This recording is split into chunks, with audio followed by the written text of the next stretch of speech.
अस्सलाम वालेकुम। कैसे हैं आप सब? उम्मीद है कि खैरियत से होंगे। अल्हम्दुलिल्लाह मैं भी अब बिल्कुल ठीक हूँ।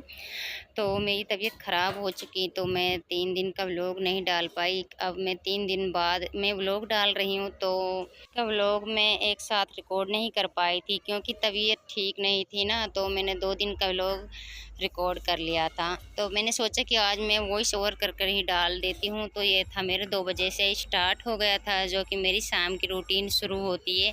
तो फ़िलहाल तो मैं बना रही हूँ यहाँ पे चाय, और शहरत अपने इंतज़ार में है क्योंकि उसको पढ़ने के लिए जाना है ना, तो इस्लामिक मतलब कि उर्दू पढ़ती है तो अपनी दादी के मदरसे में, तो वहाँ पे ही पढ़ने के लिए जाती है। तो कहने लगी कि मम्मी मेरे लिए चाय बना दो जल्दी से। तो दोनों बहनें खेल रही थी। मैंने कमरे में हवा में उनके लिए चाय रख दी थी कि वो ठंडी हो जाए, तो फिर उसके बाद में वो पी लेंगी। और यहाँ पे मैं लहसुन निकाल रही थी कि सब्ज़ी के लिए, और सिलौटे पर मसाला पीसने की तैयारी हो रही है।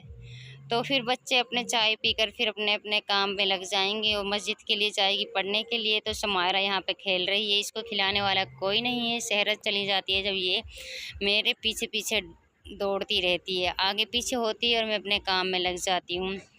और मैंने यहाँ पे देखा तो मैंने पानी चढ़ा लिया था उस सब्ज़ी के लिए, तो सब्ज़ी यहाँ पे है नहीं थी बिल्कुल। 2 आलू बचे थे, वो भी छोटे छोटे, जिससे गुजारा नहीं हो सकता पूरी फैमिली के लिए।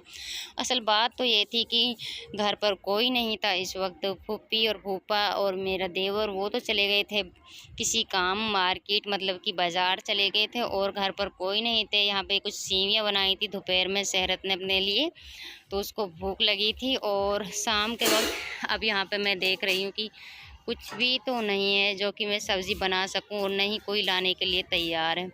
तो उसके बाद में फिर मैंने यहाँ पे बस रोटियाँ बनाने के लिए आटा गूँथ लिया है। और बात यह है कि मैं जब भी कुछ होती है ना सब्ज़ी बगैर मुझसे कुछ काम होता ही नहीं है। ऐसा लगता है कि घर में जैसे कुछ काम नहीं है। जिस दिन सब्ज़ी पकानी न होती है ना, या सब्ज़ी कहीं से आ जाती है बनी हुई, तो फिर रोटियों का काम होता है ना, तो ऐसा लगता है कि कोई काम नहीं है, फिर काम करने में इतना मज़ा नहीं आता है। तो मैं यहाँ पे शाम को रोटी बना रही हूँ, और वो अभी मार्केट से आए नहीं है, तो सब्ज़ी बिल्कुल बनी नहीं है। ऐसा लग रहे थे किससे खाएंगे, क्या खाएंगे पता नहीं। और कोई भी ऐसा नहीं था कि जो सब्ज़ी लाने के लिए तैयार हो यहाँ पे घर पर। तो फिर मैं चटनी पीसने की कोशिश करूँगी, चटनी पीस लूँ शायद। फिर शाम के वक्त चटनी कैसे खाया जाए, सुबह के टाइम तो खा भी लेते हैं, शाम के वक्त तो ना चटनी को बिल्कुल भी मन नहीं करता है। समायर अपने खाट पर चारपाई पर बैठी हुई है, और अभी नहीं आई है वो शहरत पढ़कर। तो रात के बज गए हैं 7, और वो अभी तक भी नहीं आए हैं। तो मैंने सोचा कि बच्चों के लिए तो मैं खिला दूं, हम खा लें खाना। बहुत ज़्यादा भूख लगी हुई थी। इंतज़ार करते करते मैंने बस चटनी प्याज मिर्च वगैरह भून लिए, यहाँ पे प्याज और हरी मिर्च। तो इससे हम आज खाते हैं। बच्चे तरह तरह के मुँह बना रहे हैं, और बस गेम चल रहे थे रे। चल पानी बोतल निकाल।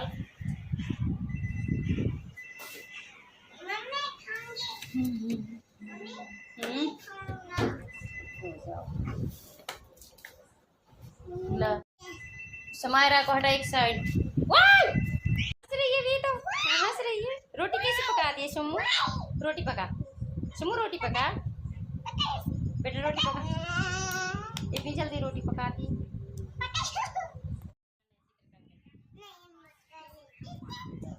ये हमारी सब्जी खा, ये पागल लड़की बड़ा चावल आ रहा है, इससे खा। तू कैसे खाएगी मिर्च से? ये समय रख, देखो कहाँ पे जा रही है। हाँ छपकली छिपकली देख रही। हाउ खाना हाउ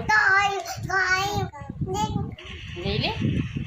और क्या, रोटी रोटी खानी है जैसी जिस दिन से खा रही। पर आलू नहीं है बेटा, जब तो आलू दे देती है।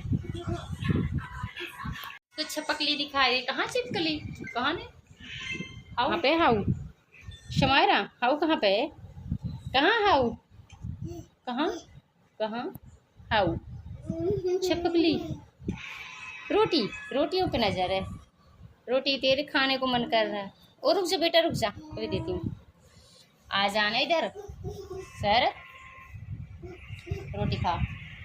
अब दूसरे दिन सुबह के 8 बज रहे हैं और मैंने अभी रोटी बनाकर मतलब कि मैं पराठा बनाए थे आज, जो कि प्याज मिर्च थी ना रात की, तो वही मैंने पराठों में भर दी थी और मैंने कि पराठे से चाय पराठा हो जाएगा तो खा लेंगे। तो सुबह भी सब्ज़ी नहीं थी, जब शाम को ही सब्ज़ी नहीं थी तो सुबह क्या सब्ज़ी होती। बच्चे यहाँ पे खेल रहे हैं, तो समायरा के साथ सारा भी खेल रही थी और मैं सोच रही थी कि मैं बर्तन वगैरह धो लूँ, और अभी मेरी रसोई भी अभी साफ़ नहीं हुई है। तो मैंने सारे बर्तन समेट लिए हैं और मैं सोच रही थी कि रसोई को साफ़ कर दूँ, काफ़ी गंदी हुई थी। और इतने में जो चंदा वाला आ गए थे, मतलब कि मुसाफिर आ गए थे, उसके लिए मैं पराठा देने लगी हूँ और फिर थोड़ी सी चाय के साथ उसके लिए पराठा दे दूँ। तो फिर बाद में मैं इनको साफ़ करूँगी, फिर उसके बाद मैं बर्तन वगैरह धोऊँगी और फिर वहाँ से को अचानक से शाम को अचानक से मौसम इतना ख़राब हो चुका था कि मैं फिर यहाँ पे रसोई में खाना बनाने लगी थी। मतलब कि यहाँ पे रोटियाँ बना लूँ, मेरी चॉइस तो बाहर की थी कि बाहर अच्छे से बन जाती है। और कुछ ज़्यादा ही काफ़ी तेज़ हवा चल रही थी और बादल का ऐसा वो हो रहा था, तो मैंने कि सोचा कि इसमें अंदर ही बना लेती हूँ रसोई में। तो काफ़ी ठंडी हवा थी तो रसोई में अच्छी से बन जाएंगी रोटी। तो यहाँ पे मैं आटा गूँथ रही हूँ और समायरा मेरे पास में ही बैठी हुई है, तो कि सहरत अभी पढ़ने के लिए गई है, वो भी आई नहीं हुई है। और फिर इसके बाद वो मेरे पास ही बैठी रहेगी, इधर उधर मुझको तंग करती रहेगी, कभी आटा बिखोरेगी, कभी पानी बिखोरेगी, कभी माचिस को खा जाती है, माचिस की तिल्ली को। तो माचिस को बिल्कुल ऐसे बिखोर देती है, तोड़ देती है, गल जाती है इस तरह। तो मैंने अब शाम के टाइम मैंने आलू की सब्ज़ी बनाई है। और बस ये ऐसे होता है कि कभी कभी किसी के साथ, हर किसी के साथ हो जाता है, कैसा वक्त होता है पता नहीं चलता, कि सुख दुख का यानी कैसी घड़ी होती है। तो फिर हमारा ऐसे ही है, बस टाइम अभी फ़िलहाल इतना सही नहीं है। तो ऐसा तो नहीं हुआ था कभी भी कि शाम के वक्त हमारे एक टाइम जो कि सब्ज़ी ना बने। तो सुबह के वक्त तो हम अपने चटनी, टमाटर सॉस, जैसे कि अंडे की चटनी, ऐसे काम चला लेते हैं। लेकिन शाम के वक्त ऐसा कभी नहीं हुआ कि हम शाम को चटनी भी करनी पड़ती है। पर हमने शाम को हमने मजबूरन करना पड़ा कि नहीं तो यहाँ पे कोई था और जो कि ला सके, और नहीं फिर हमने वो मजबूरन बनानी पड़ी। तो फिर नसीब की बात होती है कि कभी दिन कैसा वक्त चलता है। और चाहे इसको किसी किसी का टाइम एक जैसा तो नहीं होता है, बस बदलता रहता है। और फिर चाहे इसे कोई अपना नसीब कैसा ही समझे कि कैसा है मेरा नसीब, तो भाई इस तरह का ही है मेरा नसीब। तो फ़िलहाल तो किसी न किसी दिन तो टाइम बदलेगा। फिर यही सोचती हूँ कि बस अल्लाह से उम्मीद है कि किसी न किसी दिन तो हमारा टाइम बदलेगा, इस तरह का तो नहीं रहेगा। लेकिन इतने ज़्यादा गिरे हुए हालात भी नहीं हैं फ़िलहाल, बस ऐसे ही कि काम चल जाए। और यहाँ पे मैं रोटियाँ बना रही हूँ तो समायरा हाथ अड़ा रही है, उसके थसाती हैं, इसको भी कुछ पता नहीं है, बस हाथ चलाती है सब जगह पर। तो मेरे जो भी मेरे चैनल पर न्यू व्यूवर्स हैं तो चैनल को सब्सक्राइब करना नहीं भूलिएगा और वीडियो को लाइक करना ज़रूर प्लीज़। आपकी सपोर्ट की बहुत ज़रूरत है फ़िलहाल, और मेरे चैनल को सब्सक्राइब भी करा करो। समायरा मुझको बिल्कुल रोटी पकाने नहीं दे रही, कभी मुझे इधर रखनी पड़ती है रोटी को, कभी उधर रखनी पड़ती है। और मैं अपने मोबाइल को सामने रख देती हूँ, तो जहाँ पे मोबाइल भी रखती हूँ ना तो वहाँ पे सीधे जाती है और उसको पकड़ती है, अपने आप को देखती है। तो ऐसा है कि कभी भी मैं जब भी वीडियो बनाती हूँ ना तो सामने से उसको रखती है और उसको हटा देती है, उसको ज़रूर पकड़ती है, वहीं पे जाती है। अब इतनी वो हो गई, जब से उसने पैर लिए हैं ना तो एक जगह पे टिकती नहीं है। और कि आप इसके लिए मैं रोटी भी दे देती हूँ तो रोटी खेल लग जाती है, उसको टुकड़ा टुकड़ा कर कर खाती है।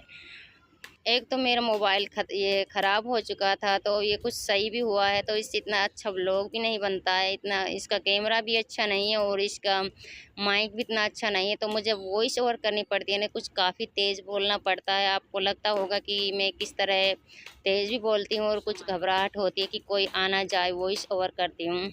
और समायरा अभी सीख में लगी हुई है, माचिस में सारी माचिस की तिल्ली हटा दी है और एक हाथ में रोटी ले रखी है। रोटी के छोटे टुकड़े कर कर कर ऐसे खाती है जैसे कि बड़े बंदे खाते हैं ना, तो इस तरह खाती है, छोटे टुकड़े करती है, फिर अब कभी माचिस पकड़ लेती है। मेरी लास्ट की वीडियो बहुत अच्छी चली है और इसमें एक बड़ी यूट्यूबर है जो रातू जूलिया, उसने भी कमेंट किया, मुझे बहुत खुशी हुई उसके, क्योंकि उसने इतने बड़े यूट्यूबर ने मुझे कमेंट किया। उसके काफ़ी सब्सक्राइबर हैं, 1 लाख से ऊपर हैं शायद, इस तरह के।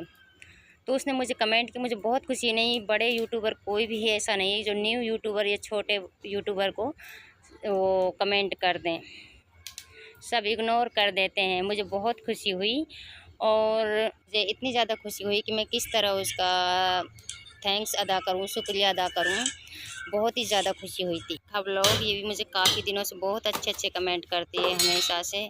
Thank you. 30% ऐसे हैं कि जो मेरे चैनल को सब्सक्राइब कर कर देखते हैं और 80% ऐसे हैं कि जो कि सब्सक्राइब नहीं करते, वीडियो को देख तो लेते हैं लेकिन सब्सक्राइब और लाइक नहीं करते हैं। तो चैनल को फिर मैं आज का व्लॉग मेरा इतना ही है। चैनल को सब्सक्राइब करना नहीं भूलिएगा, वीडियो लाइक शेयर कमेंट करना और फिर हम अगले नेक्स्ट वीडियो में मिलेंगे। अल्लाह हाफिज़, अपना ख्याल रखना और मैं कोशिश करूँगी कि बहुत जल्दी अपना व्लॉग जल्दी से शेयर करूँगी।